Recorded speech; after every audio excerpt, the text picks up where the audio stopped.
Hey everyone, it's me Shilpi and I welcome you all to my channel.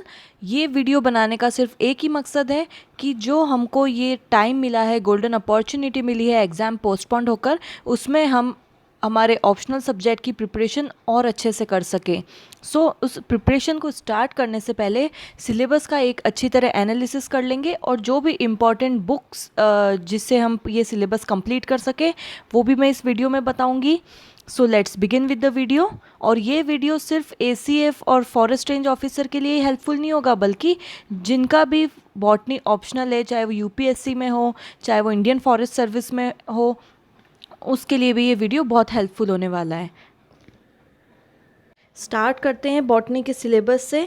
इसमें first topic है plant viruses, जिसमें हमको virus का general structure पढ़ना है, क्लासिफिकेशन और रेप्लिकेशन पढ़ना है। ध्यान में रखने वाली बात यह है कि वायरस के इम्पॉर्टेंट कैरेक्टर्स पढ़ने हैं हमें, और वायरस में बैक्टीरियोफेज वायरस और टोबैको मोज़ेक वायरस का स्ट्रक्चर भी स्टडी करना है, क्योंकि उस पर कई बार क्वेश्चन भी आ चुका है।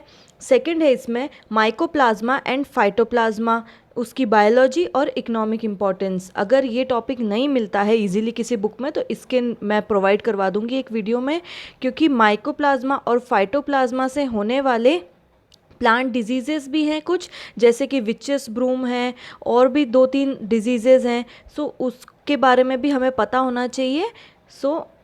ये भी पढ़ लेंगे। नेक्स्ट इसमें टॉपिक है बैक्टीरिया, जिसमें बैक्टीरिया का ultra structure, classification, reproduction, genetic recombination and economic importance. देखिए, जब भी इकोनॉमिक इम्पॉर्टेंस की बात होती है, चाहे वो कोई भी ऑर्गेनिज्म हो, इकोनॉमिक इम्पॉर्टेंस का ये मतलब नहीं होता कि सिर्फ उसके यूज़फुल इफ़ेक्ट। इकोनॉमिक इम्पॉर्टेंस का मतलब होता है कि useful as well as harmful effects of that organism, दोनों ही चीज़ें पढ़नी ज़रूरी है। और बैक्टीरिया में gram positive gram negative bacteria को कंपेयर करके पढ़ेंगे तो ईजी हो जाएगा, क्योंकि कुछ उसकी जो सेल वॉल होती है उसके कॉम्पोजिशन में भी डिफरेंस होता है। ठीक है, ग्राम स्टेन के बारे में भी हमें पढ़ना पड़ेगा उसमें। और दूसरी बात ये रही कि बैक्टीरिया की इकोनॉमिक इम्पॉर्टेंस बहुत ज़रूरी है, उसमें से कई बार क्वेश्चन आ चुके हैं। और आर्की बैक्टीरिया का तो जनरल अकाउंट पढ़ना है, उसे डिटेल में नहीं पढ़ना। और जितनी भी बैक्टीरिया की जो यूज़फुल और हार्मफुल एक्टिविटीज़ है, मतलब बैक्टीरियल डिजीज़ेज़, वायरस से होने वाली डिजीज़, माइकोप्लाज्मल डिजीज़ेज़, वो सब मैं आपको एक आई बटन पे लिंक दे दूँगी जो मैंने एक वीडियो में बना रखा है, उसे आप पढ़ लेना उससे। ये हो गया हमारा बैक्टीरिया का टॉपिक। नेक्स्ट है एल्गी। एल्गी में जनरल कैरेक्टर्स पढ़ने हैं मेजर ग्रुप्स ऑफ एल्गी के, जैसे कि क्लोरोफाइसी, फेओफाइसी, बेसिलेरोफाइसी। ठीक है, ये पूरी 10 क्लासेस हैं, उनके जनरल कैरेक्टर्स पढ़ने हैं। और मेन क्वेश्चन जो एल्गी में बनता है वो पिगमेंट्स को लेकर बनता है, कि कौन सी एल्गी में ज़ैंथोफिल है, कौन सी एल्गी में क्लोरोफिल ए है, किसी भी तरह का, या कोई इम्पॉर्टेंट कोई उसका पिगमेंट हो जिससे उसको बेसिक कलर प्रोवाइड होता है। वो भी पढ़ना बहुत ज़रूरी है। ठीक है, पिगमेंट्स पढ़ना ज़रूरी है। और जो इम्पॉर्टेंट एल्गी है, जैसे वॉल्वॉक्स है, नॉस्टॉक है और क्लेमाइडोमोनास है, इस तरह की जो इम्पॉर्टेंट एल्गी है उसका भी लाइफ साइकिल एक बार पढ़ लेंगे, क्योंकि मैंने प्रीवियस ईयर के क्वेश्चन पेपर देखे हैं, उसमें मेंबर्स तक से भी क्वेश्चन पूछा गया है। एल्गी का क्लासिफिकेशन पढ़ेंगे, स्मिथ का, reproduction and economic importance. Next है फंजाई। फंजाई में जनरल कैरेक्टर्स पढ़ने हैं, सेल वॉल कॉम्पोजिशन पढ़ना है, न्यूट्रिशन, मोड ऑफ न्यूट्रिशन पढ़ना है कि सेप्रोफिटिक है, पैरासिटिक है, कौन सा मोड ऑफ न्यूट्रिशन है। फिर है क्लासिफिकेशन है एलिक्सोपोलस एंड मिम्स द्वारा दिया गया। Then reproduction and economic importance of major groups of fungi. ठीक है, क्योंकि फंजाई की भी इकोनॉमिक इम्पॉर्टेंस बहुत इम्पॉर्टेंट है, क्योंकि फंगल प्लांट डिजीजेस भी बहुत सारे हैं, और अल्फ़ा टॉक्सिन्स के बारे में भी पढ़ना होगा, और फंजाई की यूज़फुल एक्टिविटीज़ भी है। ये हो गया फंजाई का टॉपिक। इसमें कुछ प्लांट डिजीजेस दे रखी है, जैसे little leaf of brinjal, citrus canker, black rust of wheat. इसमें रस्ट दिया हुआ है, लेकिन वीट से रिलेटेड रस्ट और स्मट्स दोनों डिजीजेस पढ़नी ज़रूरी है, क्योंकि उन पर कई बार क्वेश्चंस आ चुके हैं। चाहे वो सब्जेक्टिव टाइप का पेपर हो, चाहे ऑब्जेक्टिव पेपर हो, रस्ट और स्मट्स पे क्वेश्चन आता ही आता है। ये फंजाई कंप्लीट हो गए।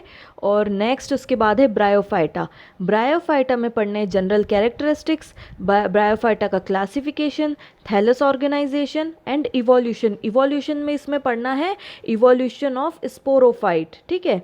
Then reproduction and economic importance. देखिए ब्रायोफाइटा में जो इम्पॉर्टेंट मेंबर पढ़ने पड़ेंगे वो है रिक्शिया, मार्केंशिया, फ्यूनेरिया और एंथोसिरोस। ये 4 मेंबर हमें पढ़ने हैं, मतलब इनकी पूरी life cycle, gametophytic stage, sporophytic stage, ये सारी पढ़नी है। और जो 3 जो मेजर क्लासेस है ब्रायोफाइटा की, उसके जनरल कैरेक्टर्स पढ़ने हैं। इतना ही ब्रायोफाइटा का है। ब्रायोफाइटा और टेरिडोफाइटा दोनों बहुत शॉर्ट से टॉपिक हैं, ये जल्दी कंप्लीट हो जाएंगे और इनमें से कई क्वेश्चंस आते हैं। देन टेरिडोफाइटा में भी जनरल कैरेक्टरिस्टिक्स पढ़नी है, क्लासिफिकेशन और अल्टरनेशन ऑफ जनरेशंस। इसमें कोई पर्टिकुलर मेंबर हमें पढ़ने की ज़रूरत नहीं है।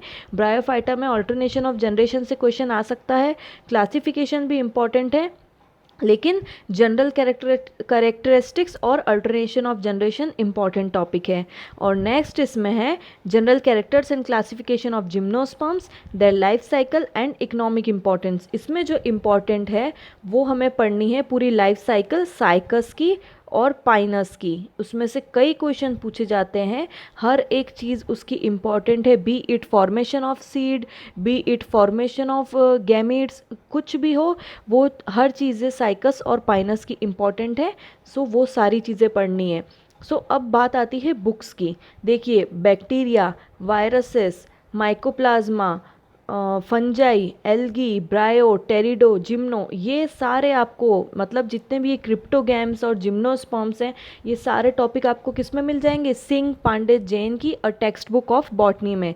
ये बुक इंग्लिश और हिंदी दोनों में पब्लिश होती है, सो कोई प्रॉब्लम नहीं आएगी। ग्रेजुएट लेवल और ग्रेजुएट से भी थोड़ी हाई लेवल की बुक है, तो इसमें आपको सब चीज़ें डिटेल में मिल जाएगी। कई सारे मेंबर्स भी इसमें दे रखे हैं हर एक ऑर्डर्स के। सो वो इतना डीपली नहीं पढ़ना है, जो जो मैंने मेंबर बताए उतने मेंबर सफिशिएंट है हर डिवीज़न में पढ़ने के लिए, ठीक है। अब ये जिम्नोस्पर्म्स तक कंप्लीट हो गया। इसके बाद में फ्लावरिंग प्लांट्स की बात आती है, मतलब एंजियोस्पर्म्स। सो एंजियोस्पर्म्स पढ़ने के लिए हमें जिस बुक की ज़रूरत पड़ेगी, मतलब जो टेक्सोनॉमी, बेसिकली जो टेक्सोनॉमी का पार्ट है, वो हमें मिल जाएगा प्लांट सिस्टमेटिक्स गुरचरण सिंह की किताब में। वहाँ से आप पढ़ सकते हैं, नहीं तो इंटरनेट सोर्सेज से भी पढ़ सकते हैं। जैसे छोटे छोटे से टॉपिक है, बॉटनिकल गार्डन्स है, इंपॉर्टेंट हर्बेरिया है, बीएसआई का रोल है, ये सारी छोटी छोटी चीज़ें हमें किस में मिल जाएगी, इंटरनेट सोर्स पे, ठीक है। क्लासिफिकेशन ऑफ एंजियोस्पर्म्स में हमें किसका क्लासिफिकेशन पढ़ना है, बेंथम एंड हुकर द्वारा दिया गया क्लासिफिकेशन पढ़ना है। Type concept, binomial system of nomenclature और प्रिंसिपल ऑफ प्रायोरिटी, ये 3-4 टॉपिक हैं। ये बहुत ही शॉर्ट टॉपिक है, इसका मैं वीडियो बना दूंगी अगर किसी बुक में नहीं मिलता है तो। और जो कुछ फैमिलीज़ दी गई है हमें पढ़ने के लिए, रेनिनकुलेसी, फेबेसी, एपीएसी, एस्टरेसी, पोएसी, इनमें से जो क्वेश्चन आता है वो पूछ लिया जाता है। कई बार कोई मेंबर दे दिया जाता है और पूछ लेते हैं कि ये कौन सी फैमिली से बिलोंग करता है, या कभी किसी फैमिली का ओल्ड नेम देकर के न्यू नेम पूछ लेते हैं। इस टाइप के क्वेश्चन आते हैं। और फ्लोरल फार्मूला पे क्वेश्चन पूछ लिए जाते हैं कि ओवरी एपिगाइनस है या पेरिगाइनस है या हाइपोगाइनस है, इस टाइप के क्वेश्चन। या फ्रूट भी पूछ लेते हैं कि किस में कैप्सिला है, किस में कैरियोप्सिस है, इस तरह के क्वेश्चंस इसमें से पूछे जाते हैं, ठीक है। अब नेक्स्ट टॉपिक है morphology of root, stem and leaves of angiosperms, the type of inflorescence and flower as a modified shoot. जिसने भी बीएससी के दौरान जो प्रैक्टिकल बॉटनी की जो किताब है सेकेंड ईयर की, उस आरबीडी पब्लिकेशन की, उस बुक को संभाल के रखा हो तो उसमें अच्छे से सब क्लासिफिकेशन दे रखा है। लीफ टाइप दे रखी है, अरेंजमेंट ऑफ लीव्स दे रखा है, रूट्स के टाइप दे रखे हैं, इन्फ्लोरेसेंस के टाइप हैं उसमें, और भी सीड से लेके फ्लावर, प्रेजेंटेशन, सब चीज़ें उसमें दे रखी है। सो उस किताब से आप पढ़ सकते हैं। उसका जो डिस्क्रिप्शन है उस बुक का, वो मैं दे दूँगी नीचे डिस्क्रिप्शन बॉक्स में कि उस बुक का पर्टिकुलर नेम क्या है। वो बहुत हेल्पफुल बुक है, उसमें टर्मिनोलॉजी पूरी दे रखी है एंजियोस्पर्म से रिलेटेड। नेक्स्ट है टिश्यू सिस्टम, मतलब एनाटॉमी की किताब है। सो एनाटॉमी पढ़ने के लिए आपको ज़रूरत पड़ेगी बीपी पांडे की बुक प्लांट एनाटॉमी, जिसका पब्लिकेशन है एस चांद पब्लिकेशन, ठीक है। उसमें ये सारी चीज़ें मिल जाएगी टिश्यू सिस्टम में, primary and secondary tissue, simple and complex tissue, normal anatomical features of monocot and dicot stem, roots and leaves, ठीक है।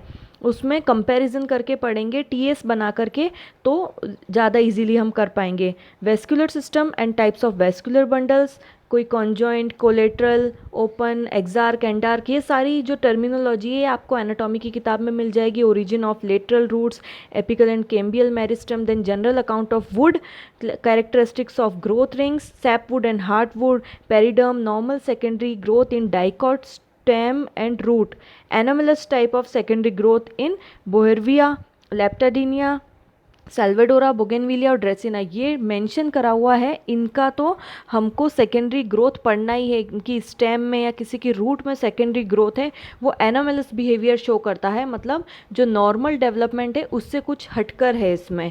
सो इनको टीएस बना करके पढ़ेंगे तो ईजिली हम कर पाएंगे।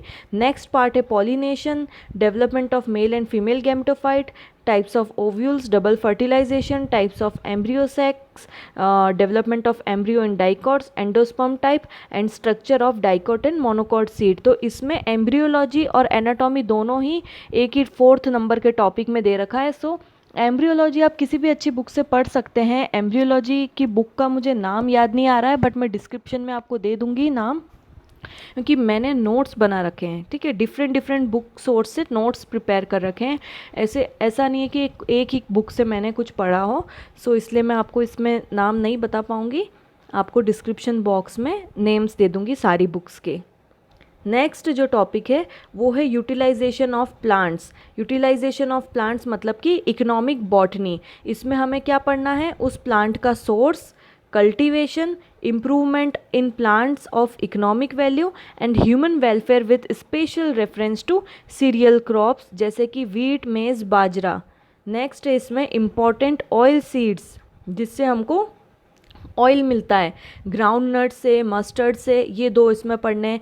सीड स्पाइसेस, ऐसे स्पाइस जो हमको उस प्लांट के सीड से प्राप्त होते हैं, जैसे कोरिएंडर हुआ, फेनुग्रीक है और क्यूमिन, ये 3 इसमें पढ़ने हैं। सो इनमें बेसिकली हमको पढ़ना क्या है, इसमें हमको क्या पढ़ना है, फैमिली पता होनी चाहिए सबसे फर्स्ट, तो फैमिली, फिर प्लांट का डिस्क्रिप्शन कि ये हर्ब है, शर्ब है या ट्री है, फिर नेक्स्ट ये बाइनियल है या पेरिनियल है, उसके बाद में लीफ का अरेंजमेंट, स्टेम कैसी है। सो ये सारी टर्मिनोलॉजी हमें कैसे पता चलेगी, जब हम पढ़ेंगे वो प्रैक्टिकल वाली बुक से जिसमें कंप्लीट टर्मिनोलॉजी दी हुई है उससे। और फिर पार्ट यूज्ड, कौन सा पार्ट हम यूटिलाइज़ कर रहे हैं उसका, किसी प्लांट की हम रूट को यूटिलाइज़ करते हैं, जैसे लिकोराइस, ठीक है, मतलब मुलेठी की रूट को हम यूटिलाइज़ करते हैं। नीम की तो हर चीज़ को हम यूटिलाइज़ करते हैं एज अ डायरेक्टा की, वो कौन सी फैमिली का है। और उसके बाद में कई बार क्वेश्चन पूछ लिया जाता है कि कोई प्लांट्स है जिसमें से कोई केमिकल निकल रहा है या कोई रेजिन निकल रहा है जिसकी इकोनॉमिक इम्पॉर्टेंस है, ठीक है, वो भी आगे दिया हुआ है। जैसे कि इम्पॉर्टेंट मेडिसिनल प्लांट्स तो आप जितने पढ़ो उतने कम हैं। बेसिकली हमें उनके नाम, फैमिली और पार्ट यूज्ड उसे पढ़ना है, और जो इसमें मेंशन्ड है जैसे वितानिया, कॉमीफोरा और प्लांटेगो, इन तीनों को डिटेल में पढ़ना है। नेक्स्ट है फॉरेस्ट रिसोर्स। टिम्बर हमें मिलता है टेक्टोना से, डेलबर्जिया से और टेकोमेला से। सो टेकोमेला क्या है, स्टेट ट्री ऑफ राजस्थान। सो इसे हम पढ़ेंगे डिटेल में। इसकी जोग्राफिकल लोकेशन भी पढ़नी ज़रूरी है कि ये किस एरिया में मिलता है और क्या इसका यूज़ है। नेक्स्ट है gum and oleo gum resin yielding plants, जिसमें अकेशिया की स्पीशीज़ है, एनोजीसस की है, बॉसवेलिया सेराटा की है, ब्यूटिया मोनोस्पर्मा की और कॉमीफोरा वाइटेंस की है। ये सारे प्लांट्स को हमें पढ़ना है कि किसमें से क्या चीज़ की प्राप्त होती है, और ये हमारे एरिड रीजन के प्लांट्स हैं जिस पे क्वेश्चन डेफिनेटली आएगा ही आएगा, क्योंकि हमें हमारे एरिया के प्लांट्स तो पता होने ही चाहिए कि किसका क्या यूज़ है, ठीक है। नेक्स्ट है माइनर फॉरेस्ट प्रोड्यूस, जैसे डायोस्पायरस मतलब बीड़ी पत्ता। नेक्स्ट है डेंड्रोकैलेमस, बांस, ठीक है, ये माइनर फॉरेस्ट प्रोड्यूस है। उसके बाद में brief account of ethnobotany with special reference to Rajasthan. आखिर में ये टॉपिक आ ही गया कि राजस्थान में ऐसे कौन से प्लांट्स हैं जिसकी इकोनॉमिक इम्पॉर्टेंस है, किस किस को हम यूज़ करते हैं। सो उसका एक मैं डिटेल्ड वीडियो बना दूंगी जिससे आपको बहुत हेल्प मिलेगी। नेक्स्ट है plants and environment, atmosphere, water, light, temperature, soil. ये जो एनवायरनमेंट का पूरा टॉपिक है ये उन लोगों को भी हेल्पफुल रहेगा जिनका दूसरा ऑप्शनल एनवायरमेंटल साइंस है, और ये सारा टॉपिक आपको मिल जाएगा एनवायरनमेंट एंड इकोलॉजी की जो बुक है पीडी शर्मा उसमें मिल जाएगा। ठीक है, और ये बुक हिंदी में भी पब्लिश होती है पारिस्थितिकी एवं पर्यावरण के नाम से। जो लेटेस्ट एडिशन है आप वो भी ले सकते हैं और जो ओल्ड एडिशन है वो भी ले सकते हैं। मेरे पास तो बहुत पहले से ये वाली बुक प्रेजेंट है, तो मेरे पास काफ़ी ओल्ड एडिशन है इसका। आगे जो नए एडिशन आए उसमें जो प्लांट की ज्योग्राफी है, पादप भूगोल है, उसे भी ऐड कर दिया गया है, तो वो भी बहुत इम्पॉर्टेंट चीज़ है। ठीक है, इसमें काफ़ी सारे टॉपिक है जैसे इकोसिस्टम का स्ट्रक्चर है, abiotic and biotic components, food chain, food web, इससे क्वेश्चन आता ही आता है। इकोलॉजिकल पिरामिड से पूछते हैं कि बायोमास का पिरामिड कौन से इकोसिस्टम में इन्वर्टेड होता है, या ट्री इकोसिस्टम कैसा होता है, पैरासाइटिक फूड चेन किस टाइप की होती है, किसी भी तरह का क्वेश्चन पूछ लिया जाता है। बायोजियोकेमिकल साइकिल्स पे पूछ लिया जाता है, इकोटाइप्स, इकार्ड्स, एक community characteristic, frequency, density, abundance and cover and ecological succession. Ecological succession पे भी क्वेश्चन पूछ लिया जाता है। हाइड्रोसीयर है, जीरोसीयर है, ठीक है, एंड लिथोसीयर है। Then phytogeography, phytogeographical regions of India. उसके बाद में है vegetation types of India, forest and grasslands.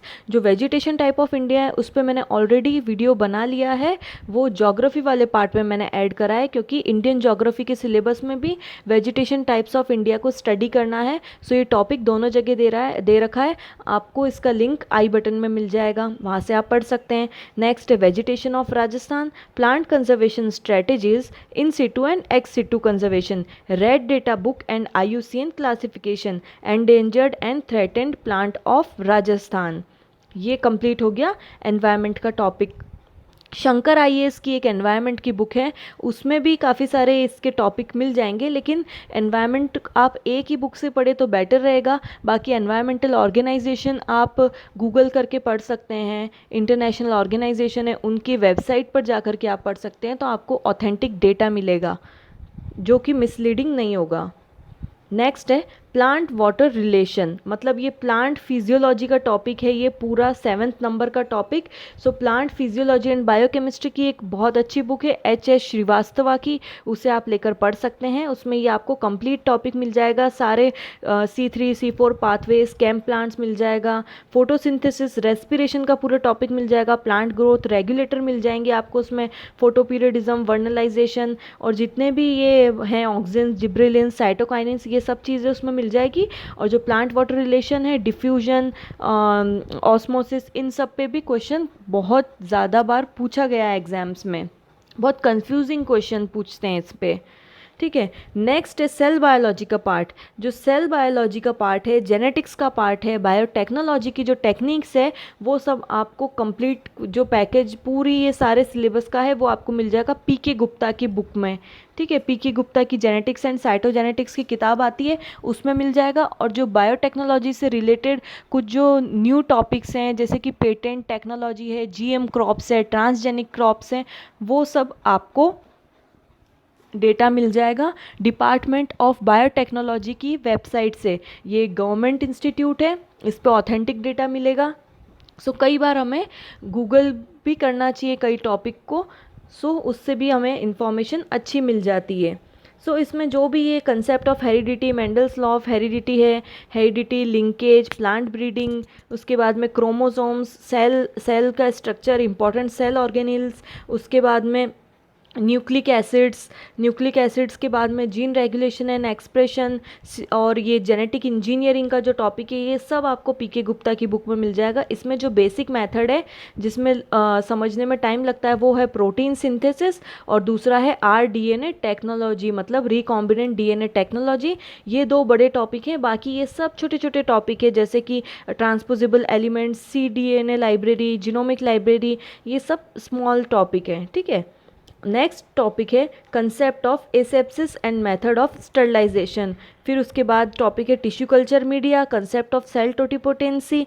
ये जो सारे टॉपिक हैं ये आपको एक स्टैंडर्ड प्रैक्टिकल बुक में मिल जाएंगे, क्योंकि जब हम पोस्ट ग्रेजुएशन कर लेते हैं उस समय हमको MS मीडियम बनाना सिखाते हैं, इसमें काफ़ी सारे मीडियम दे रखे हैं, एमएस मीडियम है, वाइट्स मीडियम है, शेंक्स एंड हिल्डरब्रांड्स मीडियम है। ये सारे तो हमने नहीं प्रिपेयर करे होंगे, लेकिन इसमें टॉपिक में दे रखा है। तो ये सारी चीज़ें एक प्रैक्टिकल बुक में ही हमको मिलती है, जो जब हम बायोटेक्नोलॉजी या प्लांट फिजियोलॉजी से रिलेटेड कोई एक्सपेरिमेंट करते हैं तो उसकी प्रैक्टिकल बुक में हमें मिल जाएगा। सो उसका मेंशन भी मैं आपको दे दूँगी डिस्क्रिप्शन बॉक्स में। ये सारी बुक लिस्ट आपको प्रोवाइड करा दी जाएगी डिस्क्रिप्शन बॉक्स में। सो ये सारी चीज़ें हमने पढ़ ली। लास्ट में है बीटी कॉटन, बीटी ब्रिंजल। ये बहुत ही आर्ग्यूमेंट का टॉपिक है, कई बार यूपीएससी के एग्ज़ाम्स में भी पूछा गया है। उसके बाद में एक और चीज़ इसमें दे रखी है, round up ready soybean. So India में अभी जो परमिशन है वो जो फूड के रूप में यूटिलाइज नहीं होते हैं, सिर्फ उन्हीं को ट्रांसजेनिक क्रॉप्स के रूप में यूज़ ले सकते हैं। जैसे बीटी कॉटन के लिए परमिशन है, बाकी जो जो फूड है, जो कंज्यूमिंग प्रोडक्ट्स कंज्यूमिंग जो क्रॉप्स हैं, उनके लिए अभी परमिशन नहीं मिली हुई है। सो ये सारी चीज़ें आपको बायोटेक्नोलॉजी की बुक में ही मिलेगी। This was all about today's lesson. अगर आपको कोई भी डाउट हो तो आप कमेंट सेक्शन में पूछ सकते हैं। कोई टॉपिक नहीं मिल रहा हो तो उसमें मैं हेल्प प्रोवाइड करा दूंगी आपको। जिस टॉपिक पे आपको कोई मैटर नहीं मिल रहा हो तो वो मैटर भी प्रोवाइड करवा दूंगी। Thank you for listening and stay tuned for more new videos.